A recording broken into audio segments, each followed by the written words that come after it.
ഉയർന്നു വരുമ്പോൾ സ്വാഭാവികമായിട്ടും നല്ല രീതിയിലുള്ള അന്വേഷണം നടത്തി എത്ര ഉന്നത സ്ഥാനത്തുള്ള ആളായാലും നടപടി എടുക്കണം എന്നുള്ളതാണ് വനിതാ കമ്മീഷൻ്റെ അഭിപ്രായം. അതിൽ യാതൊരു ആശങ്കയുമില്ല. കേരളത്തിൽ അങ്ങനെ ഉയർന്നു വന്നിട്ടുള്ള പരാതികളിൽ പ്രമുഖരായിട്ടുള്ള പലരുടെയും പേരിൽ നടപടികൾ ഉണ്ടായിട്ടുണ്ട്, കേസുകൾ രജിസ്റ്റർ ചെയ്യപ്പെട്ടിട്ടുണ്ട്. ആ കേസുകൾ തീർച്ചയായിട്ടും ഈ അതിജീവിതകൾക്ക് നീതി ലഭ്യമാകുന്നതിന് പര്യാപ്തമാകും എന്നുള്ളത് തന്നെയാണ് കാണുന്നത്. ഈ രേഖാമൂലം പരാതി കിട്ടട്ടെ എന്നിട്ട് മാത്രം നടപടി എന്ന നിലപാട് ശരിയാണ്? അല്ല, അവരൊരു പരാതി ഉന്നയിച്ചിട്ടുണ്ടെങ്കിൽ വളരെ സ്പെസിഫിക്കായി ഒരു വ്യക്തിക്കെതിരായിട്ട് ഒരു പരാതി ഉന്നയിച്ചു കഴിഞ്ഞാൽ തീർച്ചയായിട്ടും അതിൽ അന്വേഷണം നടത്തിക്കൊണ്ട് കൂടുതൽ വ്യക്തത വരുത്തിക്കൊണ്ട് എത്ര ഉന്നത സ്ഥാനത്ത് ഇരിക്കുന്ന ആളായാലും അയാൾക്കെതിരായിട്ട് നടപടി ഉണ്ടാവണം. രേഖാമൂലം എന്ന് പറഞ്ഞാൽ മാധ്യമങ്ങളിലൂടെ ഞാൻ കണ്ടിട്ടില്ല അവരുടെ പരാതി. അവരുന്നയിച്ചിട്ടുള്ള കാര്യം മാധ്യമങ്ങളിൽ നിന്ന് എനിക്ക് കാണാൻ കഴിഞ്ഞിട്ടില്ല. ഇങ്ങനെ ഉന്നയിച്ചു എന്നുള്ള വാർത്ത മാത്രമാണ് കേൾക്കാൻ കഴിഞ്ഞിട്ടുള്ളത്. അങ്ങനെ പരാതി അവർ ഉന്നയിച്ചിട്ടുണ്ട് എന്നുള്ളത് വ്യക്തമായിട്ടുണ്ടെങ്കിൽ തീർച്ചയായിട്ടും ആ ആരോപണത്തിൻ്റെ മുകൾ അവരുന്നയിച്ചിട്ടുള്ള പരാതിയുടെ മേൽ അന്വേഷണം ഉണ്ടാവണം, നടപടി ഉണ്ടാവണം. അത് സർക്കാർ തീരുമാനിക്കേണ്ടതാണ്. ആ ആരോപണം തെളിയുന്ന പക്ഷം അത്തരത്തിലുള്ള തെറ്റായിട്ടുള്ള പ്രവൃത്തികൾ ചെയ്തിട്ടുള്ള ആളുകൾ ഉന്നത സ്ഥാനത്തിരിക്കുന്നത് ഒരു തരത്തിലും ഉചിതമല്ല. അത്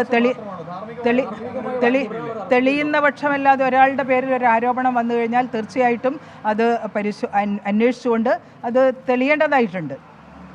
അയാൾ കുറ്റം ചെയ്തിട്ടുണ്ട് എന്നുള്ള വസ്തുതകൾ പുറത്തു വന്നിട്ടുണ്ടെങ്കിൽ തീർച്ചയായിട്ടും അത്തരത്തിലുള്ള അധികാര സ്ഥാനങ്ങളിൽ കൈകാര്യം ചെയ്യാൻ അനുവദിക്കരുത് എന്നുള്ളതാണ് കമ്മീഷന്റെ അഭിപ്രായം. എങ്ങനെയാണ് ഇപ്പോൾ ഈ തുറന്നു പറയുന്ന സമയത്ത് പോലും ഇത്തരം അധികാര സ്ഥാനങ്ങളിൽ തങ്ങൾ തുറന്നു പറഞ്ഞാലും പരാതി ലൈംഗിക ചൂഷണം നടന്നുവെന്ന് പരസ്യമായി പറഞ്ഞാൽ പോലും അങ്ങനെ ആരും ആശങ്കപ്പെടേണ്ടതില്ല. ഞാൻ ഇന്നലെയും പറഞ്ഞു, പരാതിപ്പെടാൻ ധൈര്യപൂർവ്വം മുന്നോട്ട് വരട്ടെ. നല്ല ആത്മവിശ്വാസത്തോടു കൂടി പ്രശ്നങ്ങൾ ഇങ്ങനെ സഹിച്ചു കഴിയേണ്ടവരാണ് എന്നുള്ള ധാരണയിൽ സ്ത്രീകൾ നിൽക്കേണ്ടതില്ല. രാജ്യത്ത് നിയമങ്ങളുണ്ട്. ആ നിയമവിരുദ്ധമായിട്ടുള്ള പ്രവർത്തനങ്ങൾ തങ്ങൾക്ക് നേരെ ഉണ്ടാകുമ്പോൾ നല്ല കരുത്തോടെ നട്ടെല്ല് നിവർത്തിപ്പിടിച്ച് ശിരസ്സുയർത്തിപ്പിടിച്ച് വിരൽ ചൂണ്ടുന്നത് തെറ്റ് ചെയ്തവർക്കെതിരായിട്ടാണ്. അവരാരെയും ഈ പരാതിപ്പെട്ടു എന്നുള്ളത് കൊണ്ട് എന്തോ ഒരു അപമാനം ഈ പരാതിപ്പെടുന്നവർക്ക് സംഭവിക്കുന്നു എന്നുള്ള ധാരണയാണ് മാറ്റേണ്ടുന്നത്. ആർജവത്തോടുകൂടി പരാതിപ്പെടാൻ അപമാനം നേരിട്ടിട്ടുള്ള ആരും മുന്നോട്ട് വരേണ്ടതായിട്ടുണ്ട്. ഇവിടെ നിയമപരിരക്ഷ ഉറപ്പുവരുത്തേണ്ടതായിട്ടുണ്ട്. തീർച്ചയായിട്ടും അതിനുള്ള ഒരു ആത്മധൈര്യം ഏത് മേഖലയിലായാലും സ്ത്രീകൾ കാട്ടണം എന്നുള്ളതാണ് വനിതാ കമ്മീഷന്റെ അഭിപ്രായം.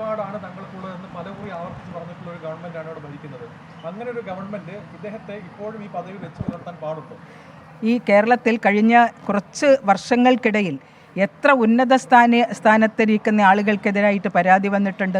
ആ പരാതികളിലൊക്കെ യഥായോഗ്യം നടപടികൾ ഉണ്ടായിട്ടുണ്ട്. പ്രശസ്ത സിനിമാ താരത്തിന് നേരിടേണ്ടി വന്നിട്ടുള്ള പീഡനത്തിൻ്റെ പേരിൽ നമ്മൾ ആരെങ്കിലും കരുതിയിരുന്നു ആ പരാതി ഉയർന്നു വന്നപ്പോൾ ഉന്നത സ്ഥാനത്തിരിക്കുന്ന ഒരു സിനിമാ നടൻ അറസ്റ്റ് ചെയ്യപ്പെടുമെന്നുള്ളത്? അതുപോലെ തന്നെ സംവിധായകർക്കെതിരായിട്ട് നടപടി ഉണ്ടായിട്ടുണ്ട്. ഡബ്ബിംഗ് ആർട്ടിസ്റ്റിൻ്റെ പരാതിയിൽ നടപടി ഉണ്ടായിട്ടുണ്ട്. ഒരു സംവിധായകനെതിരായിട്ട് ഒരു തിരക്കഥാകൃത്ത് നൽകിയിട്ടുള്ള പരാതി പരിശോധിച്ചുകൊണ്ട് റേപ്പിന് കേസ് ചാർജ് ചെയ്തിട്ടുണ്ട്. തീർച്ചയായും ഒരു പരാതി ഉയർന്നു വന്നു കഴിഞ്ഞാൽ ആ പരാതിയെ സംബന്ധിച്ച് അന്വേഷിച്ച് തെറ്റ് ചെയ്തിട്ടുണ്ടെങ്കിൽ അത് ആരായാലും മുഖം നോക്കാതെയുള്ള നടപടികൾ സ്വീകരിക്കാൻ ഈ ഗവൺമെൻറ് തയ്യാറായിട്ടുണ്ട്. ഇനിയും തയ്യാറാവണം എന്നുള്ളത് തന്നെയാണ് വനിതാ കമ്മീഷൻ സഹിച്ചു നിൽക്കാതെ ഒരു സ്ത്രീ അവരുടെ പരാതി, അവരുടെ ആരോപണം, അവർക്ക് നേരിട്ട അനുഭവം തുറന്നു പറഞ്ഞു മാധ്യമങ്ങളിലൂടെ. ആ തുറന്നു പറഞ്ഞിട്ട് പോലും ഈ ആരോപണ വിധേയൻ സർക്കാർ നികുതി പണം സ്വീകരിക്കുന്ന ഒരു പദവിയിൽ തുടരുകയാണ്. അത് ഈ ആരോപണം ഇന്നലെ വന്നതല്ലേ, സ്വാഭാവികമായിട്ടും അതിനെ സംബന്ധിച്ച് അന്വേഷണം ഉണ്ടാകും. ആരോപണം ഇന്നലെ വന്നിട്ടല്ലേ ഉള്ളൂ. ആ അന്വേഷണം നടക്കട്ടെ. അന്വേഷണം നടന്നിട്ട് വർഷങ്ങൾക്ക് മുമ്പ് ഉണ്ടായിട്ടുള്ളൊരു സംഭവമാണ് ഇപ്പോൾ പറഞ്ഞിട്ടുള്ളത്. തീർച്ചയായും വർഷങ്ങൾക്ക് മുമ്പ് താൻ അനുഭവിച്ചിട്ടുള്ള ആ മനോവ്യഥയുടെ കാര്യം ഇപ്പോൾ പറയാൻ ഇടവന്നിട്ടുണ്ടാവുക ഈ സമീപകാലത്തുണ്ടായിട്ടുള്ള ഈ ഹേമ കമ്മിറ്റിയുടെ റിപ്പോർട്ട് ഉൾപ്പെടെയുള്ള കാര്യങ്ങളായിരിക്കണം. അല്ലാതെ വർഷങ്ങൾക്ക് മുമ്പ് നടന്നിട്ടുള്ളൊരു സംഭവമാണ്. ഇന്നലെയെന്നോ മിനിഞ്ഞാന്നോ നടന്നിട്ടുള്ളതല്ല, വർഷങ്ങൾക്ക് മുമ്പുണ്ടായിരുന്നതാണെന്നാണ് ഞാൻ മനസ്സിലാക്കുന്നത്. തീർച്ചയായിട്ടും അത് സംബന്ധിച്ച് അന്വേഷണം നടത്തണം. അന്വേഷണത്തിൽ കാര്യങ്ങൾ വ്യക്തമാവുകയാണെങ്കിൽ അയാൾക്കെതിരായിട്ട് കർശനമായിട്ടുള്ള നടപടി. വിവരങ്ങൾ അറിഞ്ഞു കഴിഞ്ഞാൽ അന്വേഷണം നടത്താം. വിവരങ്ങൾ അറിയാന്ന് പറഞ്ഞു കഴിഞ്ഞാൽ അവർ പരസ്യമായിട്ട് പറഞ്ഞു കഴിഞ്ഞു ഉണ്ടെങ്കിൽ അവർ പരസ്യമായിട്ട് മാധ്യമങ്ങളോട് ഈ കാര്യങ്ങൾ വെളിപ്പെടുത്തിയിട്ടുണ്ടെങ്കിൽ അതിനെ സംബന്ധിച്ച് അന്വേഷണം നടത്താം. എത്ര വർഷങ്ങൾക്ക് മുമ്പുണ്ടായിട്ടുള്ള കാര്യമാണെങ്കിലും അന്വേഷണം നടത്താം. കമ്മീഷൻ്റെ മുമ്പാകെ ആ പരാതി ഫോർവേഡ് ചെയ്തിട്ടുണ്ടെങ്കിൽ തീർച്ചയായിട്ടും കമ്മീഷന് പരിശോധിക്കാൻ പറ്റും. മീഡിയ വഴി അറിഞ്ഞു കഴിഞ്ഞാലും കമ്മീഷന് റിപ്പോർട്ട് ആവശ്യപ്പെടാം. റിപ്പോർട്ട് ആവശ്യപ്പെടാം.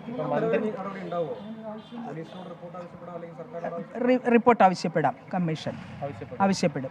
ഓക്കെ. ഈ ആരോപണം ഉയർന്നു വന്നിട്ടുള്ള പശ്ചാത്തലത്തിൽ പ്രത്യേകിച്ച് ഒരു അധികാരസ്ഥാനത്തിരിക്കുന്ന ആളായതുകൊണ്ട് ഇത് സംബന്ധിച്ച് ഈ ആരോപണങ്ങളുടെ നിജസ്ഥിതി എന്താണ് എന്ന് ആവശ്യപ്പെട്ടുകൊണ്ട് റിപ്പോർട്ട് ആവശ്യപ്പെടും.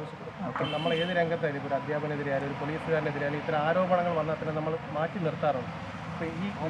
അതെ, ആരോപണങ്ങൾ വന്നതിൻ്റെ അടിസ്ഥാനത്തിൽ ഒരു പ്രാഥമിക പരിശോധന നടത്തിക്കൊണ്ട് നടപടിയെടുക്കാൻ സർക്കാർ തയ്യാറാകും എന്നാണ് ഞാൻ കരുതുന്നത്.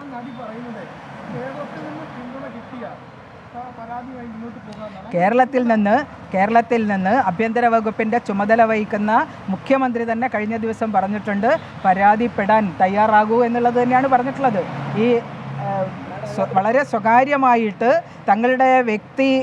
തങ്ങളുടെ സ്വകാര്യതക്ക് ഭംഗമുണ്ടാവാത്ത വിധത്തിലെ കാര്യങ്ങൾ ചെയ്യാൻ പാടുള്ളൂ എന്ന് പറഞ്ഞിട്ടുള്ള ഒരു സാഹചര്യത്തിലാണ് അദ്ദേഹം പറഞ്ഞിട്ടുള്ളത്. പരാതിപ്പെടാൻ ആരെങ്കിലും തയ്യാറായി കഴിഞ്ഞാൽ തീർച്ചയായിട്ടും നടപടി ഉണ്ടാകുമെന്ന്. അവർ ബംഗാളിലായിക്കഴിഞ്ഞാലും മറ്റേതൊരു സംസ്ഥാനത്തുള്ള സ്ത്രീ ആയിക്കഴിഞ്ഞാലും അവർക്ക് ഈ മലയാള സിനിമാ രംഗത്ത് അത്തരത്തിലുള്ളൊരു പ്രശ്നം ഉണ്ടായിട്ടുണ്ടെങ്കിൽ തീർച്ചയായിട്ടും അതിൽ അന്വേഷണം ഉണ്ടാകും എന്നുള്ള ഉറച്ച അഭിപ്രായം എന്നെ സംബന്ധിച്ചു. മന്ത്രി അങ്ങനെ പറഞ്ഞോ എന്ന് എനിക്കറിയില്ല. ആരോപണങ്ങൾ വ്യക്തമായിട്ട് അവർ തന്നെ മാധ്യമങ്ങളുടെ മുമ്പാകെ വെളിപ്പെടുത്തിയിട്ടുണ്ടെങ്കിൽ അതിനെ സംബന്ധിച്ച് അന്വേഷണം നടത്താം.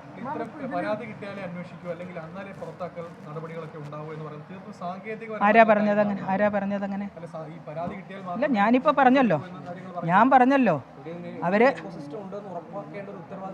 തീർച്ചയായിട്ടും അതാണ് ഞാൻ പറഞ്ഞത്. ഈ പരാതികൾ ഉയർന്നു വന്നിട്ടുള്ള പശ്ചാത്തലത്തിൽ അതിൻ്റെ നിജസ്ഥിതി എന്താണ് എന്നുള്ളത് കമ്മീഷൻ സർക്കാരിൽ നിന്ന് റിപ്പോർട്ട് ആവശ്യപ്പെടുന്നു.